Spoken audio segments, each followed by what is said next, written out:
What is up, everyone? So just recently during Pokemon Day, we got 3 new Pokemon announced for Pokemon Generation 9.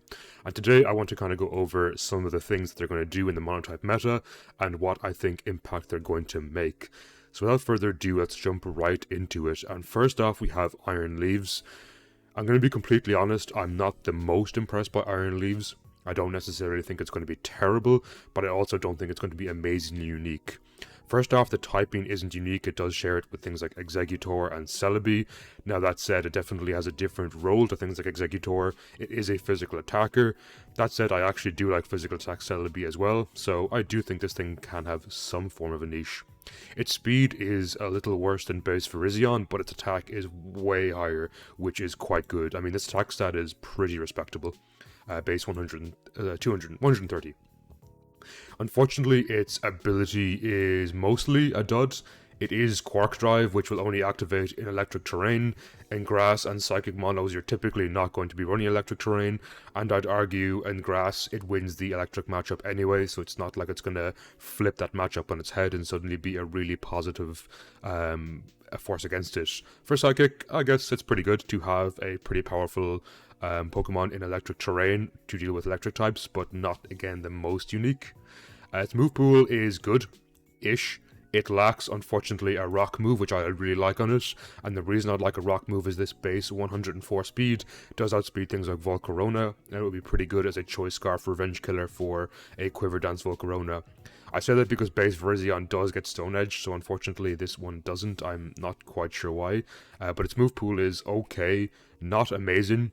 It does get things like Trailblaze, which is pretty good. I think like a Trailblaze, Close Combat, Psyblade, maybe Life Orb would be pretty respectable. Again, this thing's attack stat is pretty nice. Base 394 with Life Orb, it's going to be hitting pretty hard, and I do believe it gets Swords Dance as well, so I guess with that you could see some use.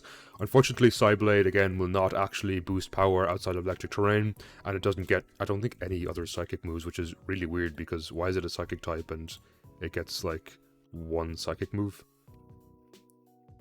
Okay, it gets one attacking psychic move. It seems like you could also run agility if you really want, but its speed is respectable and Trailblaze will boost its speed anyway. I do think on Psychic though it has stiff competition with Gallade. Now I do know Gallade is not the same typing as this, but it does have a lot of the same moves and the same coverage. It has Leaf Blade, it's going to have Psycho Cut, Close Combat or Sacred Sword that's boosted by Sharpness, as well as the fact it's also part Fighting type, which means it takes neutral damage from opposing Dark Pokemon.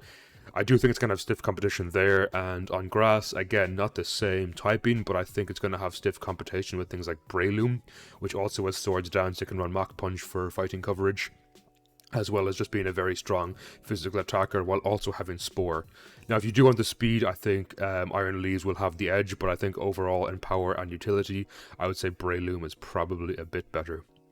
The next one is Walking Wake, and Walking Wake is a really strange case to me, because I think in a vacuum, or in the case of other tiers like OU, this thing is absolutely incredible. However, in monotypes, I think its role is somewhat questionable. Its ability is mostly a dud. Photosynthesis boosts its highest stat by 1.3 or 1.5 times in speed in Sunny Day. Now, on a water team, you do not want Sunny Day, and the reason you don't want Sunny Day is because it's going to actually weaken the rest of your water-type attacks. So that's just bad synergy right there. I guess if you're crazy enough, you could probably run like Sun Dragon with this, and maybe like Flamethrower Garchomp and Roaring Moon. It's something I'd like to try. I don't necessarily think it'd be amazing, because they don't have an auto Sunsetter, but still could be fun. Now that said, its signature ability Hydro Steam actually increases the power of this move out in Sun, as opposed to decreases it as it typically would. This plus Photosynthesis means this thing's special attack, which is already pretty respectable at base 125, is going to be crazy powerful, so it's going to get a 1.3 times boost, and then a 1.5 times boost thanks to this, and then a further 1.5 times boost thanks to it being stabbed, so yeah, it's going to hit really, really, really hard. Though again, unfortunately, I don't think hitting fire types that hard is necessarily a niche that water or dragon is particularly thirsting for, so again, a bit of a dud. Its speed tier is very respectable, base 109. If you don't want to invest into a positive nature, it does speed tie with base 95, which is pretty good. And if you do want to invest in a speed nature, it gets 348, which is nice. Unfortunately, it's not 1 point higher because base 350 would be nice to match with a lot of big threats in the tier, but base 109 is still very, very respectable. And of course, its move pool is pretty good. It can actually, honestly, be run in rain, much like Kingdra. It has things like Draco Meteor, Hurricane, which is never going to miss in rain. It also has access to Flamethrower, which is something Kingdra does miss out on, which is pretty good because Flamethrower is going to be good for Steel types or Grass types, which is pretty good for the Water type, especially things like Ferrothorn, which can otherwise wall out your team.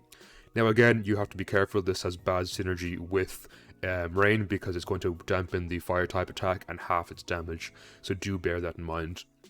Also, I think Kingdra does have Swift Swim, which I would argue is a slightly better niche in rain than Protosynthesis, but I do think if you're a huge fan of this, it can definitely work. It also brings a decent resistance to grass and electric for water, so you're going to take 1 by damage, which is pretty nice. Now, water doesn't necessarily lack in balance in the first place, so it's not the most unique niche, but it's pretty good. And for dragon, it also brings a neutrality to ice, but do be careful because a lot of ice types are going to be running freeze dry, and freeze dry will absolutely pack this thing up. Last but certainly not least, we have Hisuian Zoroark. This thing is going to be absolutely meta-defining on normal, and I don't think that's an exaggeration at all. I think it's also going to be pretty good on Ghost. Maybe not necessarily meta-defining because the team is already solid and has tons of good Pokemon, but this will easily slot into almost every Ghost team as well. And the reason for that is its ability Illusion is so busted on both these types. So for those of you who don't know what Illusion does, just like base Zoroark, it will disguise you as another Pokemon on your party. So what do I mean by that? When you choose a Hisuian Zoroark, it might appear as a Chansey, or a Porygon, or a Chandelure, or a Dragapult, but it doesn't actually appear as a Zoroark, so your opponent won't know it's a Zoroark until they either hit it, or deduce it is based on certain characteristics. So with that in mind, why is that so good? Is because this typing, normal Ghost, is both immune to fighting and Ghost, which is amazing for their respective types. If you're a normal type team, maybe you disguise yourself as a Chansey, they think, okay, this is an easy close combat. They click close combat, suddenly you're immune, you take no damage, and your disguise isn't even busted yet.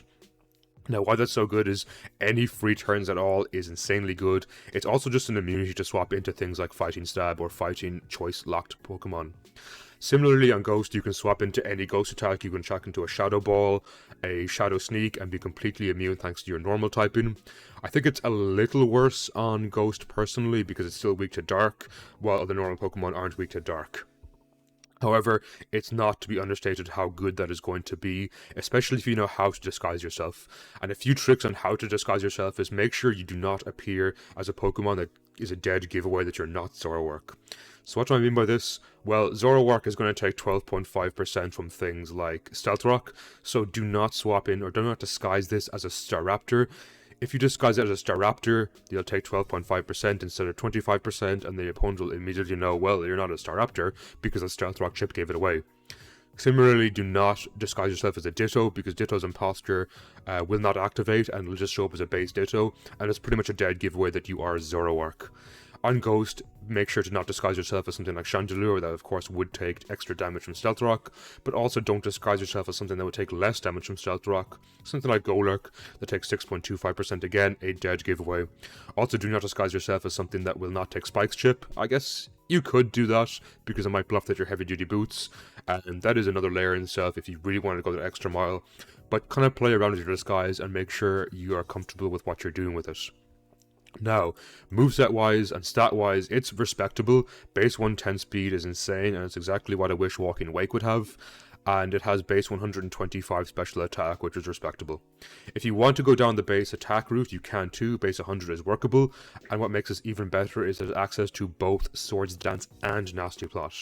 Personally, I prefer special. I think there's a better special move pool. I think that base 25 extra makes a huge edge, and I think normal also can definitely benefit from more special attackers.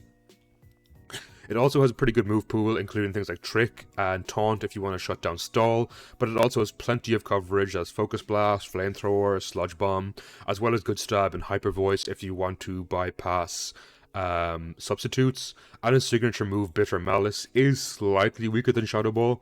It's only base 75 as opposed to base 80, but it guarantees lowers your opponent's attack by 1 stage.